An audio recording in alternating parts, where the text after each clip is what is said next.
You're watching Vancouver TV, where we show you what's happening in your city. We've got the latest movie reviews and access to your favorite celebs. From fashion to red carpets, live shows, and more, we cover it all, keeping you informed about your city and in the know about upcoming events.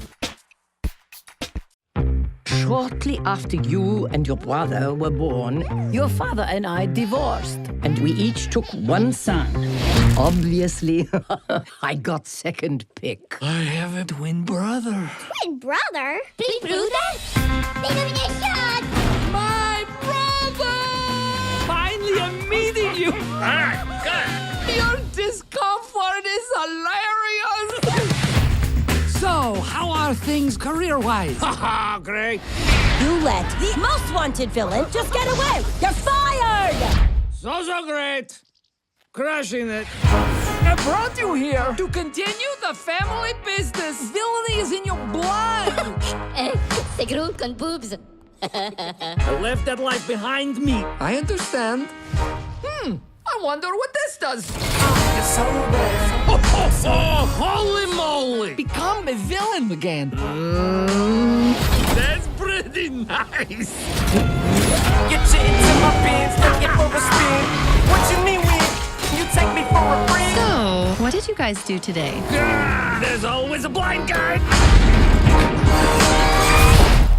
Nothing. So bad, so good. Goodbye. So bad. I guarantee I'll be the greatest thing you've ever had. Hello, Gru. Oh, what about that? What? Oh, girls. Intruders, hands in the air! I'm gonna make you learn to appreciate me, differentiate me. We've been waiting a long time. No. Dynamite. Look, a unicorn horn! I saw one once. Was it fluffy? It was so fluffy. I thought I was gonna die.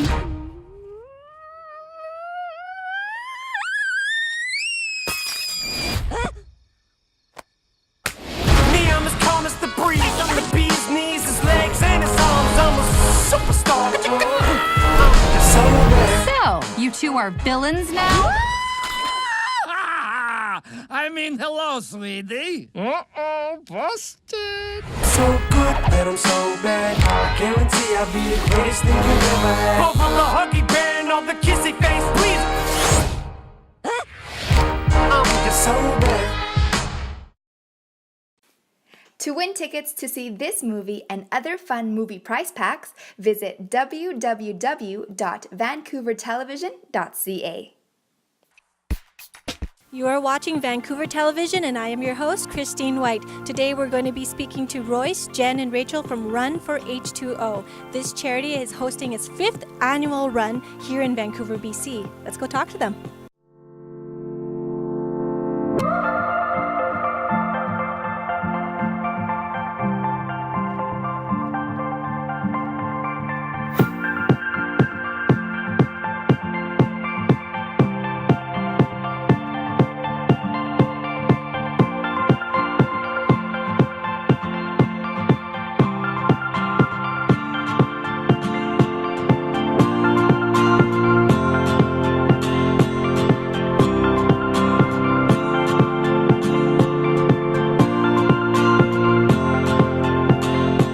So in 2015, I did go on the trip for my first time.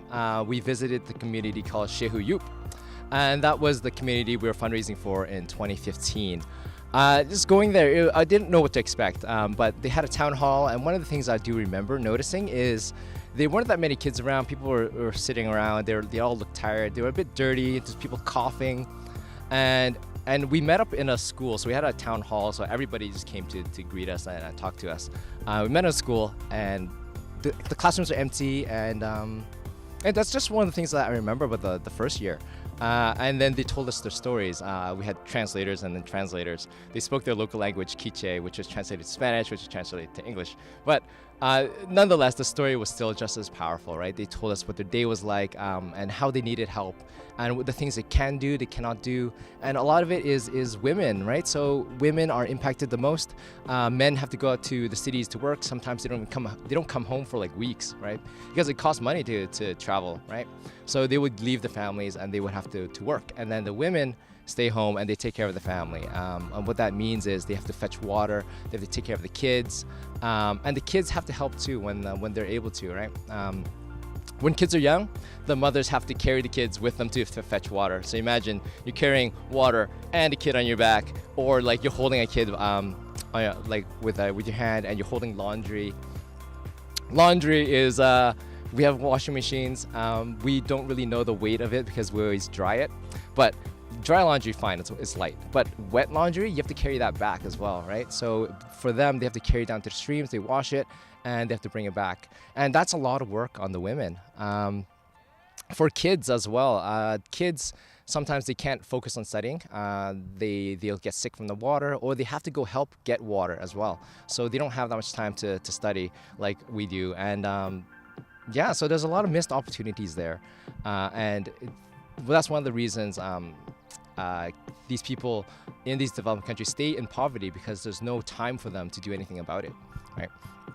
But in 2016, I had the opportunity to go back, and this is where, so 2015 I went and then we did a run, we sent them the money, they said, okay, the project is finished. They finished the project in 3 months. That's for a whole community. That's like record-breaking compared to Vancouver. But obviously, it was simple and there's different standards. But yeah, so we went back the second year and we went to the same community to see what it was like. It was very interesting. And one of the things I noticed is when you go there, just the atmosphere felt different. It felt a lot lighter. People were happy. They were more energetic. They were cleaner. There's less people coughing. And we had the opportunity to visit one of the classrooms, and then there were still kids in there. And there's a few girls in there, and we asked them, oh, so what are you guys doing? And they said, oh, we're studying. And so we asked, what are you studying? We're studying math. And that was really cool. We did not see that the previous year. And we asked them, so how was this year compared to last year? And they pretty much said, oh, last year we didn't have that much time to study, and now they're just chilling in a classroom doing math. I mean, how many kids do that these days? So that was really amazing. So just these small little things that within a year of just getting clean water, it's the whole atmosphere has changed. Their lives are changed. And the coolest thing is there was a video I took of this woman. Man, she's like an entrepreneur. Within 1 month of getting the water, she had a new business. So we went there, and her and her daughter, they had a shaved ice business. So they used the clean water. They bought a freezer and they're making ice. And then because it was hot in Guatemala, they were shaving ice, making these fancy snow cone drinks and selling it to people. I was like, that is cool. And so that was really amazing. So this is just the result of the work that we do, Run for H2O. And for us, it's actually not that much. It's we volunteer for like 8 months, maybe planning an event. People who donate, you donate one time, $50, $100, volunteer for like a day. But for them, their lives are changed forever, right? And that, to me, that's a worthwhile investment.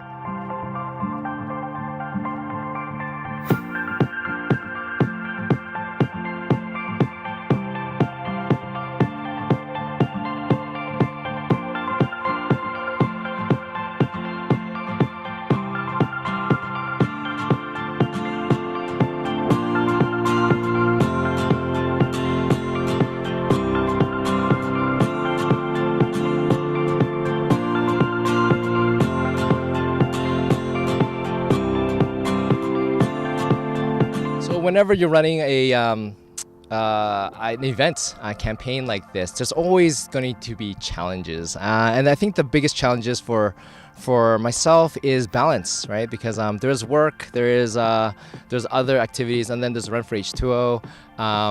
There's balance in my own workload, but also balance within like the people. We have to make sure like communication is okay. We have to make sure everything is clear. We have to make sure we have to get enough sponsorship funds. We have to make sure we get enough fundraisers and volunteers and all of that. So there's always a lot of challenges in related to time, but also getting the people and really be able to inspire them and get them to make a change.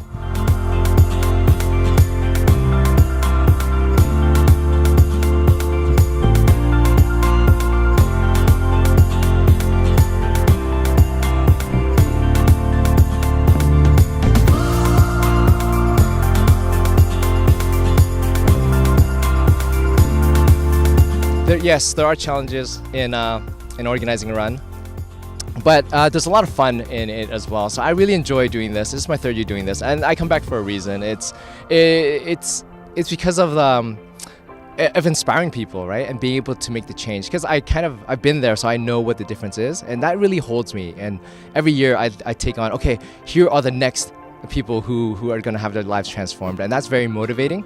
And also the people I meet when volunteering, that every year I'll have new people come join the volunteering team, and we have a lot of fun together. We learn a lot from each other. They teach me a lot of things, and we go through challenges together. And there's just something about a team coming together, going through challenges and meeting your goal objective. There's just really something special about that, and we're just changing the world together slowly. It's our little contribution to change the world, and it's a lot easier than what most of us think it is. I think just giving people the opportunity of that, and just meeting a fundraising goal, and just seeing people so inspired about, oh yeah, I really want to get involved. Oh, I want to go visit this country now. I think that is like the most rewarding and what I enjoy the most about doing the run.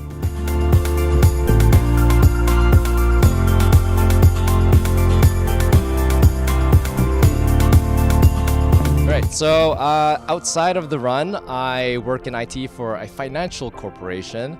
And on the side of that, I'm also a marketing and management consultant. So that's one of the reasons I wanted to just consult and just volunteer for the run. But I ended up just taking on the whole thing. And yeah, so it's a busy life. I try to get some rest when I can, and I try to make sure everyone on the team is not burnt out and gets the equal amount of rest as well. Yeah, because I don't know, it's just a lot of fun, but I wouldn't give it up for much. I would still keep doing something for the run in the future, and hopefully more people come and join our team.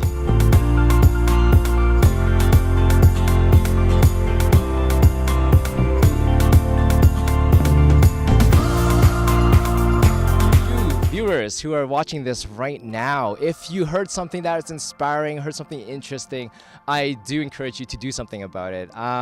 Go to the Hope International website. There are a lot of opportunities there for you to go and see different parts of the world, see the transformation in different parts of the world. Get involved with just people, just see what they like with developing countries, what their lives are like. You can sponsor a child. You can just use a little bit of your weekly income to sponsor a child, change a life. Or go to the Run for H2O website, runforh2o.ca. You can just go to that and you'll find a lot more information on what's going on. You have a contact form that you can contact us. You can get involved. You can plan next year's event, or you can come help on the day for this year's event if depends on when you watch this. But yeah, there's a lot of things you can do, and I would say it's a very rewarding experience. You do learn a lot from this experience. We are small events. There's a high visibility, and you get to have. Well, I guess when I think about when I was in high school, when I was in university, I did not do much volunteering, or when I did, I just did one specific thing, and you learn that one specific thing. But with a small event like this, you get to learn everything that you want, and it's really mind-opening. You get to learn marketing, you get to learn just presentation skills, you get to learn organizing, planning, and you make a lot of good friends. That's actually probably the biggest highlight. You make really good friends because you're going through challenges together. You're all united with a common goal, and yeah, it's really encouraging. It's a lot of fun, and you're changing the world while you're at it. And when people see a change in you, they're going to want to come alongside you and kind of want to support you, and that's also very rewarding.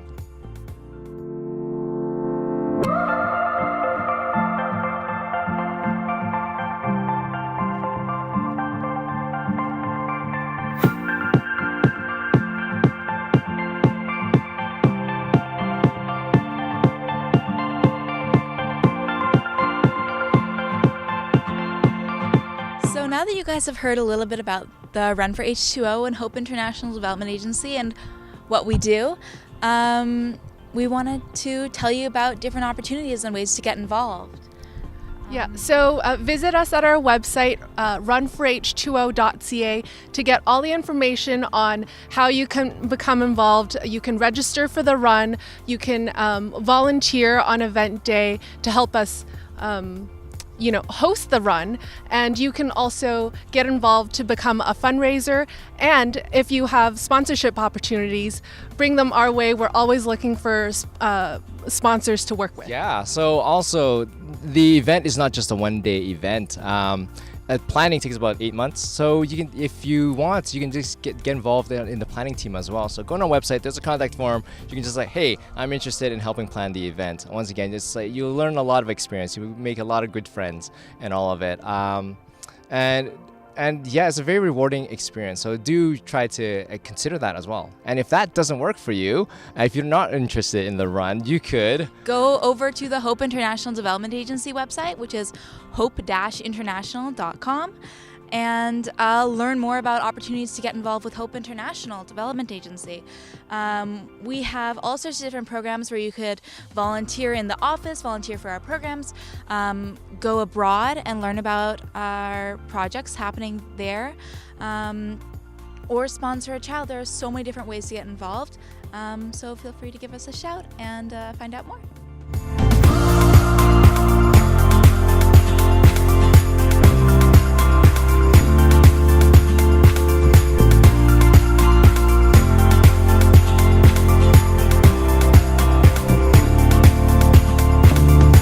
Hi guys, my name is Royce. I am the director of this year's run, the 2015 Run for H2O event.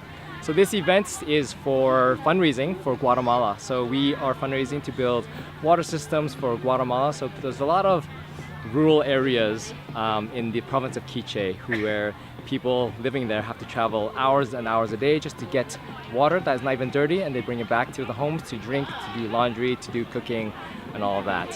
So we're partnering up with Hope International and hope to change all of that by bringing the funds necessary to help construct sustainable water systems.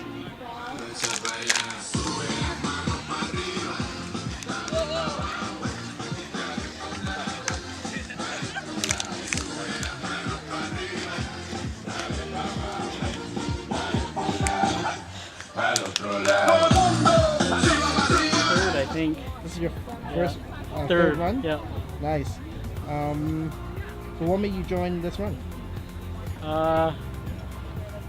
Just because I wanted to, help in some way to raise money for clean water for people, I think that everyone deserves to, have clean water, and it's the source for life, right? So I was in the Dominican Republic a few years back, and we built an irrigation system for a local rural community, and I see how far our money goes towards helping them in their life and just their whole community. It brings it to life, right? So, yeah.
It was a good race. Yeah, I would do it again. Nice area, good people around.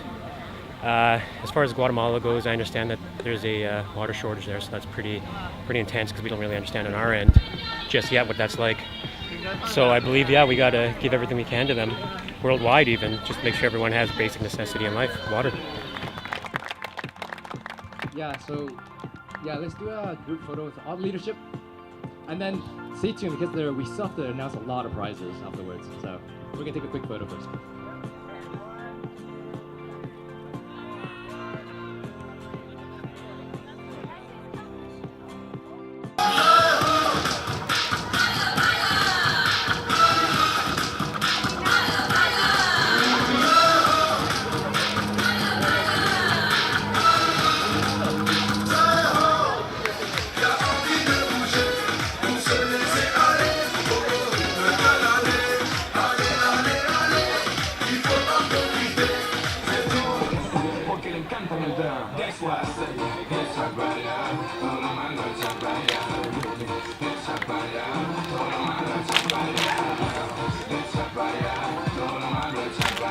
People dancing Zumba.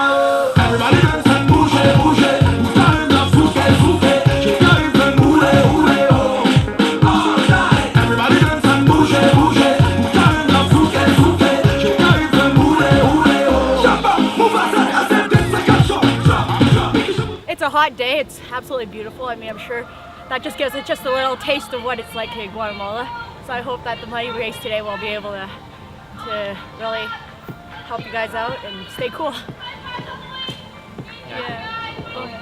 It was a pretty tiring but refreshing run today, and I hope that the money will go to helping a lot of families in Guatemala improve their quality of living.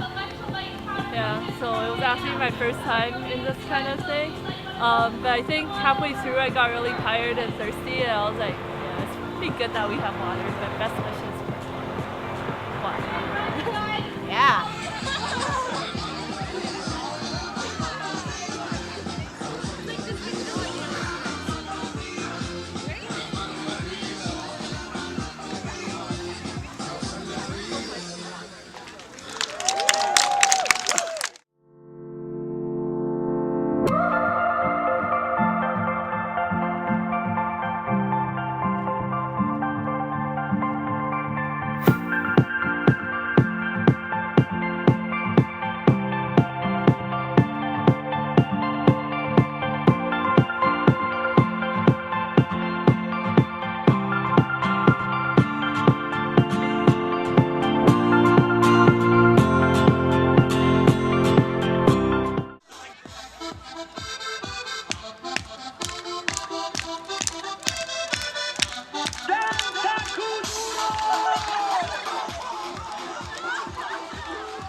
great. The weather is beautiful, although a little bit sunny, but I really enjoyed it because there were lots of people cheering in the beginning and the end. And best wishes to Guatemala. I know that I'm thirsty. I was thirsty when I was running, so hope you guys have good water and you don't have to walk in the sun for every day to get water.